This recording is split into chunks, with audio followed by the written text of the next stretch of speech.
கர்த்தருக்கு ஸ்தோத்திரம். கர்த்தராகிய இயேசு கிறிஸ்துவின் இன்ப நாமத்தில் இனிய வாழ்த்துக்கள்.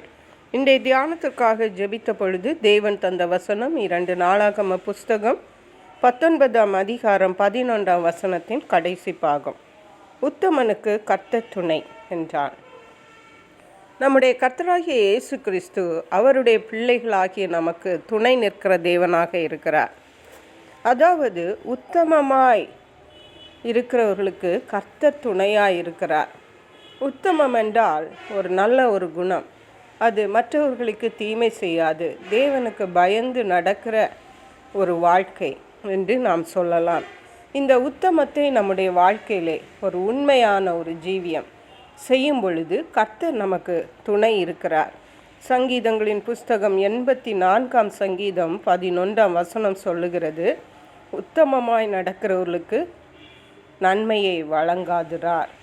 முதலாவதாக உத்தமமாய் நாம் இருக்கும் பொழுது தேவன் நமக்கு துணை செய்கிறார் என்று பார்த்தோம். அடுத்தபடியாக நாம் உத்தமமாய் நடக்கும் பொழுது தேவன் நமக்கு நன்மைகளை தருகிறார். ஹல்லேலூயா.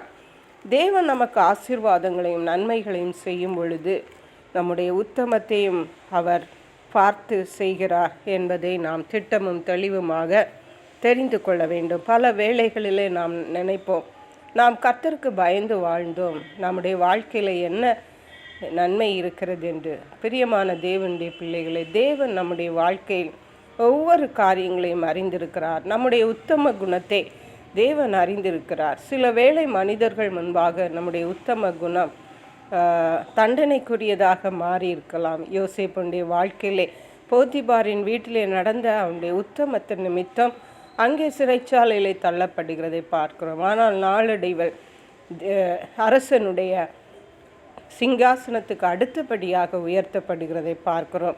நம்முடைய வாழ்க்கையிலே கூட நம்முடைய உத்தம குணத்தின் நிமித்தம் பல வேளைகளிலே நாம் தண்டனைக்குட்பட்டவர்களாக இருந்தாலும் நிச்சயமாகவே ஒரு நாளிலே தேவன் அதை வெளிப்படுத்தி நமக்கு உயர்வுகளையும் நன்மையும் தருவார் என்பதை நாம் ஒருபோதும் மறந்து போகக்கூடாது.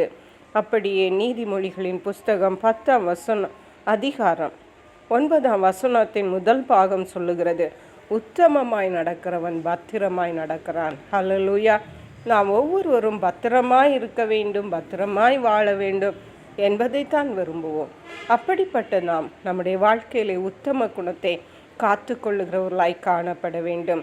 நிச்சயமாகவே நம்முடைய தேவன் நம்முடைய உத்தம குணத்தின் நிமித்தம் நமக்கு துணை செய்து நமக்கு நன்மை செய்து நாம் பத்திரமாய் நடக்க கிருபை செய்வாராக. ஜெபிப்போம். எங்களை கிருபை நேசித்து பாதுகாத்து வழி நடத்துகிற எங்கள் அன்பின் தகப்பனே, ஆசீர்வதிக்கப்பட்ட இந்த நல்ல நாளுக்காக நன்றி. இந்த நாளிலும் உத்தம குணத்தை குறித்து எங்களோடு திட்டமும் தெளிவுமாக பேசியிருக்கீங்கப்பா.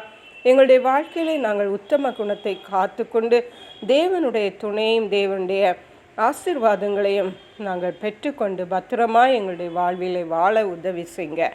நன்றி பரிசுத்த ஆவியானவரே. துதி கன மகிமை உமக்கே செலுத்துகிறோம். மீட்பர் இரட்சகருமாகிய இயேசு கிறிஸ்துவின் இன்ப நாமத்தில் ஜெபிக்கிறோம் எங்கள் அன்புள்ள பரமபிதாவே. ஆமேன். God bless you.